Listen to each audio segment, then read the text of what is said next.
Anong mga lagat ta? Mo na rason nganong nga moambak ta sa atong kung ingon pa nato sumala sa atong nagunang speaker nga naguna no nga kung nakamata ta nga ang atong balay nasunog na luwason gyud nato atong kagalingon mga kaigsunan moambak gyud tanan. So kung atong imaginon ang mga dagko nga mga butang nga mahitabo sa dili pa mobalik ang Ginoo matud pa nako ganya dili gyud basta-basta no bisan gani karon mobati lang tag 5.4 nga linog perti naging kulbaa unsa pa kahama kay igsunan kung abot na to nga mga kalamidad sa kalibutan nga katatapusan gani nga ikapito kahampak katong linog nga mopatag na sa mga bukid mutabon sa kadagatan perti na ng kusugang nga linog mga kaigsunan paaboton pa ba nato na nga mahitabo aron moalagad ta tinuod na to sa Ginoo.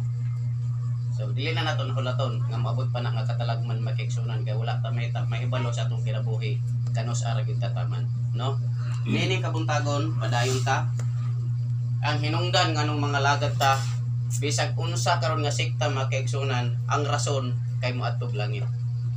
Bigyan na hinungdan moadto tag langit. Pero ingon dia sa Mateo nga dili ang tanan nagasampit sa ngalan sa Ginoo maka adto sa langit. Kun dili katulang nagatuman sa kauputon sa pugmahan ngadto sa langit. So adunay ilhanan mga kaigsunan nga isip usa ka katawhan sa Dios nga nagapaabot siyang pagbalik. Adunay gid kay tunganon nga kasubuan sa Ginoo. Nagtuman sa kabubuton, no? Ang kabubuton may atong tan-awon mga kaigsunan kung unsay kabubuton sa Dios aron mahimo nga ikaw tinuod nga nagapaabot sa iyang pagbalik. Mao na mga kaigsunan. Karon atong tun-an atong kay request si Elder nga siyetik basa kay buta-buta naman ko. Akong tambag sa mga batanon ay gud mo paghilambos dai ka nagbag-umog mata sa buntag. Kay ako 40 pang edad pero mura pag 30. Bitaw. Mura pag ako bisag 40 na ako akong mata hanap-hanap na gyud. No? Atong giapaandam-daan ang Mateo kapitulo 6 bersikulo 9 kay adunay mga mangutana karon, no? Unsa man ang langit?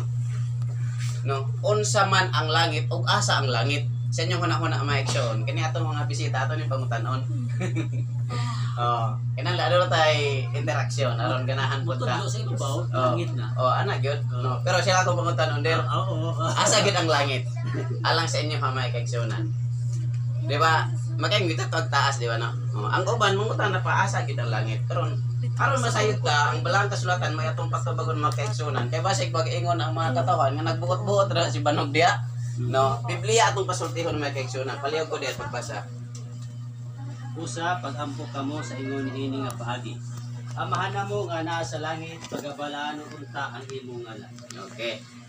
So, bisan din sa pag-ampo, kung mahinumduman ninyo sa panahon ni Ginoong Hesus gidiri sa kalibutan, gitudluan niya ang iyang mga apostolis. Kung unsaon pag-ampo, no? Amahan namo nga naa sa langit. So, puot pasabot ang Ginoo, ang Dios nato, tuwa sa langit. Tagalangit gyud siya mga kaigsunan.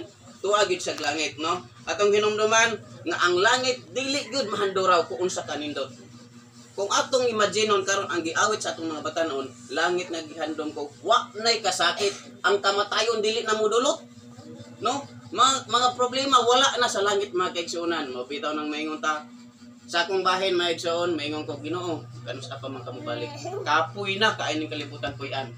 Daghang pero nun, mga lon. Laban kaayog Lunes ug Biyernes mga kaigsunan, no?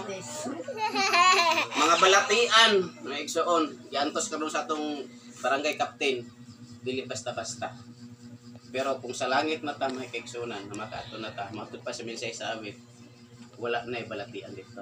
Mao ni atong imaginon mga kaigsunan ug himo nato nga goal sa atong matag-usap kinabuhi, ang langit gyud kay wala na gyud problema dito.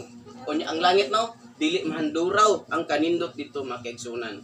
Si Juan Bautista mga kaigsunan gidala sa Dios sa pinaagi sa pananaw dito sa langit, dili niya ma-explain unsa kanindot ang langit. Lamin ka ang tubig sama sa bildo. Grabe ka tin-aw. Ang bulawan diri gina-treasure pa nato pero sa langit tamak-tamakan ra na. No? mahal nga mga bato diri sa kalibutan gipangita karon sa mga tao aron pangortahan sa langit makaigsoon makita mo ato na dito libre dili ta panito pagpangita din sa kalibutan sa langit tuan na ginatanan mga kaigsunan.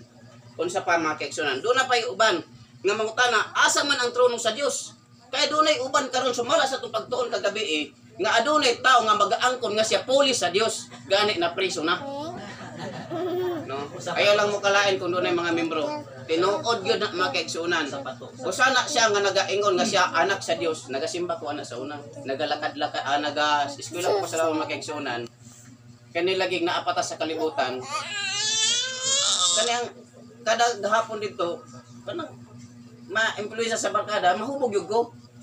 O niya, sa dihang ng hubog na, doon ay mga mangimbahit nga mga sakop nila, maingon nga, ato ta dito kay libre sakay, na pa-isnak dito. Manay among mga batanon lagi, libre sakay, hatod sundo. Di, kusimba mi. Abot dito, grabe good ka alive, may igso na kusimba. Grabe good. Pag sunod niya mo sa kingdom ni Jesus Christ, matod pa sa ilahang kuhan diya sa kuhan, sa buhangin, mga kaigsunan, sa katitipan, diha gud ang simbahan na isay Jose Maria College diha. Pag sulod lang ni pertingon ninduta dito sa sulod.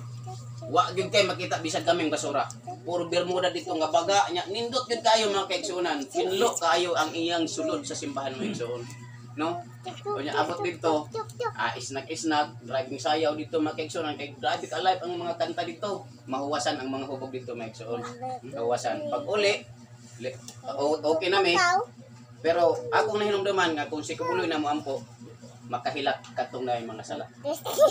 Mahilok-lok ko Ginoo na sayod bang ko nga sayop ni akong gihimo nga nahubog ko. Pasaylo ako nadala ko sa ampo ni Kabuloy. Grabe ang power mga kaigsuon ni Kabuloy tinud nga istorya. Nakasuway ko dito kapila kada Sabado sa gabi na sa simba maigsuonan. Mo na nakaingon ko nga, Juan, mauna nang mangutana ta karon asa ang trono sa Dios. Kaya maingon siya naa sa Davao. Gidihog siya dito sa bukid sa Tamayong, mga kaigsuonan sa Kalinan. Pero atong pasultihon ang Biblia, basahader palihog sa kapitulo 103 versikulo 19 sa Salmo. Itukod sa Ginoo ang iyahang trono dito sa kalangitan. Ug ang iyang gingharian nagagahom sa ibabaw sa tanan. Okay, klaro kay mga kaigsuonan.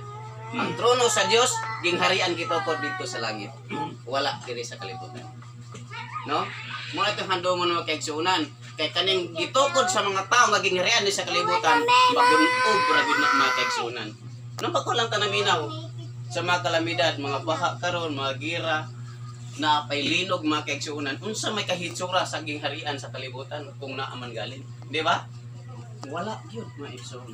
So langit ang gingharian nga gitukod sa Dios. Dili tao ang nagtukod sa gingharian, Dios mismo ang nagtukod mga kaigsuonan tua sa langit. Wala diri sa kalibutan. Padayonon nato ang mga kaigsuonan. Ikatulo, mubo ra ni walo ra ni ka mga pangutana. Posible ba kay ang Dios mga kaigsuonan nahisayod ta karon nga tuwa sa langit? Karon kung mag-ampo ta makadungog ba siya? No? Pama sa langit ang Dios kali layo. Unsay giingon diha sa kini ang 2 Kronikas. Sa Job sa Job. Job by kapitulo 22 bersikulo 12. Asa man nagpuyo karon ang Dios. Mga kaigsuonan kay ang uban nga nagangkon lay taon nga Dios. Ito na preso pero ni file pagud pagka-senador. Kaigsuon. No? Ni file sa pagka-senador. So atong pabasahon ang atong teksto mga igsoon. Wala ba ang Diyos sa kahit nasaan sa langit? Aniya ang kahit